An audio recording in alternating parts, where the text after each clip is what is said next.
Hello बच्चों, कैसे हो आप लोग। उम्मीद है बहुत अच्छे होंगे और मन लगा के पढ़ाई कर रहे होंगे।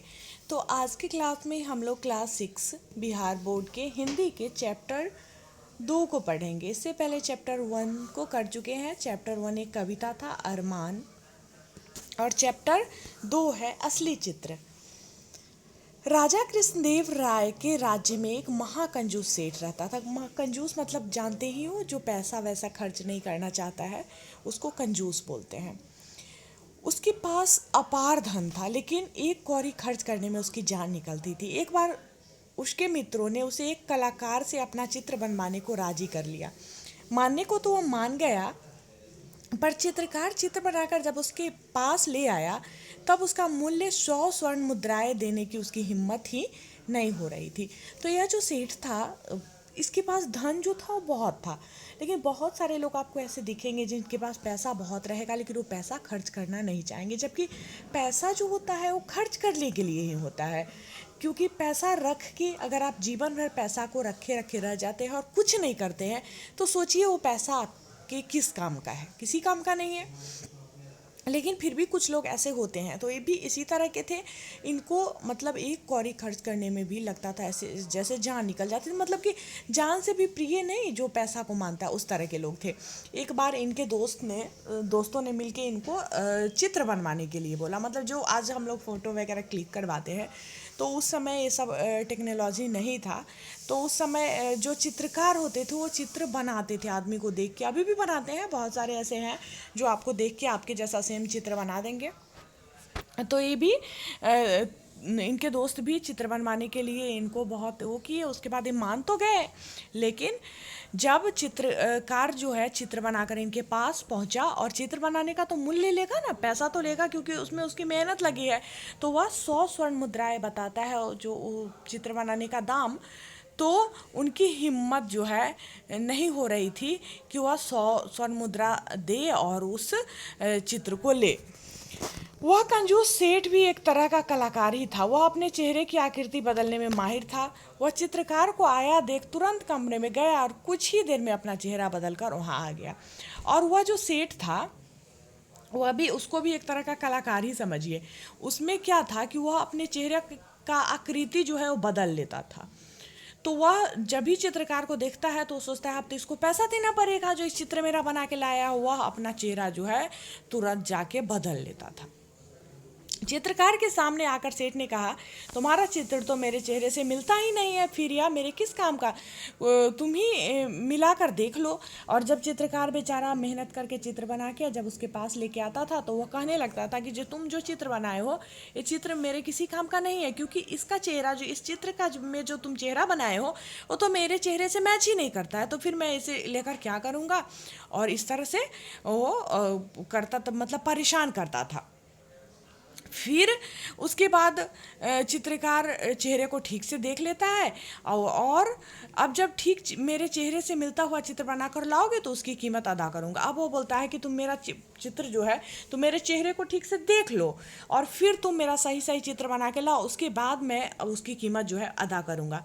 चित्रकार बेचारा निराश हो गया। किसी के साथ ऐसा होगा तो निराश ही हो जाएगा ना, उसको दुख होगी कि क्या हो रहा है, क्योंकि उसकी मेहनत लगी थी और मेहनत के बदले उसको पैसे जो है नहीं मिल रहे थे। दूसरे दिन चित्रकार बेचारा फिर एक नया चित्र बनाकर लाता है, और जो पिछला दिन वो चेहरा अपना दिखाया था वैसा ही उससे मिलता जुलता एकदम लाया। लेकिन कमाल, सेठ ने इस बार भी अपना चेहरा बदल लिया।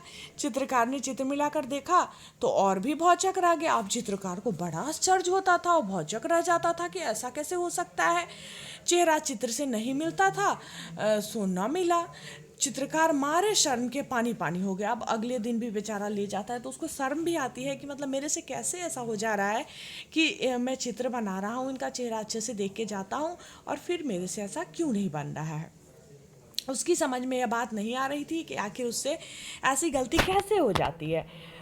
उसने फिर चित्र बनाने का फैसला लिया। अब वह चित्रकार जो है फिर से सोचता है कि मैं फिर से चित्र बना कर लाता हूँ, मेरे से ऐसा गलती कैसे हो सकता है, क्योंकि वो अच्छा चित्रकार था। अगले दिन वह फिर एक नया चित्र बनाकर लाया, लेकिन सेठ की कारस्तानी ने उस चित्र के साथ पूर्व के दिनों जैसा ही हंसरुआ फिर वो जो सेठ था वो उसी तरह उसके साथ कर देता है। इसके बाद भी कई दिनों तक ऐसा चलता रहा कि वह नए नए चित्र बना के लाता, हर रोज़ देख के जाता उसको सेठ को, और नए नए चित्र बना कर लाता, और हमेशा उसको निराशा ही हाथ लगती थी। लेकिन कई दिनों के अनुभव से वह सेठ की चाल को समझ चुका था। वह सेठ की कंजूसी को भी जान गया था, और पैसे न देने की बात भी वह कई दिनों की अपनी मेहनत को बेकार नहीं जाने देना चाहता था। जैसे कंजूस सेठ के पास पार पाया जाए, इस पर खूब सोचने के बाद अब यह समझ गया कि ये कुछ तो ऐसा कर रहा है, और वह उसकी कंजूसी को भी जान गया कि वह पैसे नहीं देना चाहता है, इसलिए ऐसा कर रहा है। तो फिर वो सोचता है कि मैं अपनी मेहनत को तो बेकार नहीं जाने दूंगा, क्योंकि मैं इतने दिनों से मेहनत कर रहा हूँ और बदले में मुझे पैसे नहीं मिल रहे हैं। तो खूब सोचने के बाद उसने तेनालीराम से मिलने का फैसला लिया। उसके पास चित्रकार ने अपनी समस्या रखी और कोई समाधान निकालने की प्रेरणा दी। अब बेचारा चित्रकार परेशान हो गया और सोचा कि जो मैं मेहनत कर रहा हूँ उसके बदला तो मुझे पैसे चाहिए ही चाहिए। तो वह फिर तेनालीराम से मिलने का फैसला लेता है और अपनी समस्या बताता है कि इस तरह का समस्या है मेरे साथ, आप कोई ना कोई समाधान इसका निकालिए। सो उससे प्रार्थना करता है। थोड़ी देर सोचने के बाद तेनालीराम ने चित्रकार को सलाह दी कि कल तुम कंजूस के पास एक आईना लेकर जाओ और कहो कि आज आपका बिल्कुल सही चित्र लेकर आया हूँ।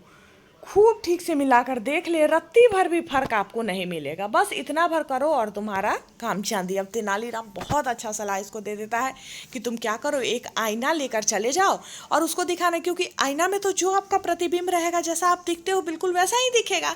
तो वही सलाह वह देता है और कहता है कि ऐसा करिए, आप उसको मतलब कहिए कि मैं बिल्कुल सही चित्र लेकर आया हूँ, आज आपको रत्ती भर भी इसका फर्क आपको नहीं मिलेगा। बस इतना भर करो और तुम्हारा काम जो है बन जाएगा, तुम्हारा काम चांदी यानी काम तुम्हारा बन जाएगा।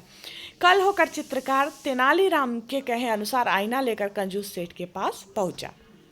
सेठ के सामने आईना रखकर उसने कहा, सेठ जी आज आपका बिल्कुल सही चित्र बनाकर लाया हूँ, देख ले, इसमें किसी प्रकार की त्रुटि की गुंजाइश अब नहीं है। इस पर सेठ बहुत झुंझलाया और बौखला कर बोला, अरे यह चित्र कहाँ है, यह तो आईना है। अब सेम सेठ जी जो है सेठ जी को जाके कहता है सेम जो तेनालीराम उसको सिखाया था। इस पर उसको गुस्सा आ जाता है और झुंझला के बौखला कर बोलता है कि यह चित्र है, यह तो आईना है। चित्रकार ने तब सेठ को जवाब दिया, सेठ जी महाराज, आईना के सिवा आपकी असली सूरत और कौन बना सकता है। बस जल्दी से मेरे चित्रों की कीमत 1000 स्वर्ण मुद्राएं निकालिए।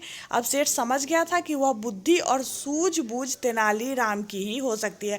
और तेनालीराम जो है वो बहुत बुद्धि था उसके पास, मतलब तुरंत में किसी समस्या का समाधान कैसे निकाला जाए वो उसके अंदर बहुत ज़्यादा समझ थी, बहुत सूझबूझ थी तेनालीराम की। वो समझ जाता है कि ज़रूर तेनालीराम का ही काम है, वही ऐसा बता सकता है। उसने बिना देरी किए 1000 स्वर्ण मुद्राएं निकालकर चित्रकार के हवाले जो है कर दिया। अगले दिन तेनालीराम ने इस घटना की खबर राजा कृष्णदेव राय को दी तो वह हंसते हंसते लोटपोट हो गए और उसको पैसा देना पड़ा सेठ को, उस चित्रकार को।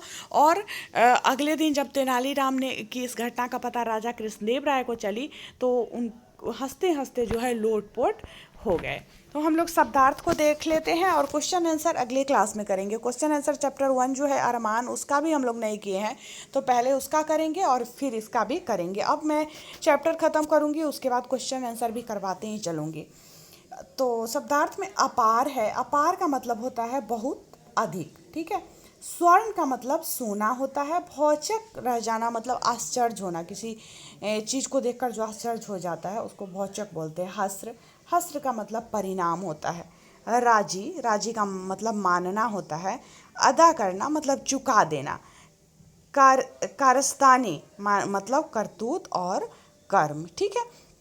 अगली क्लास में हम लोग इसका जो क्वेश्चन आंसर है सो करेंगे और चैप्टर 1 का भी क्वेश्चन आंसर मैं करवा दूंगी। और आप लोग अभी तक क्वेश्चन आंसर अगर कर लिए हो तो कमेंट में लिख के बताना, और नहीं किए हो तो भी बताना। और अपने दोस्तों के बीच वीडियो को शेयर भी करना ताकि आपके दोस्त को भी वीडियो देख के फ़ायदा मिले। तो चलिए मैं मिलती हूँ आप लोगों से फिर नेक्स्ट क्लास में।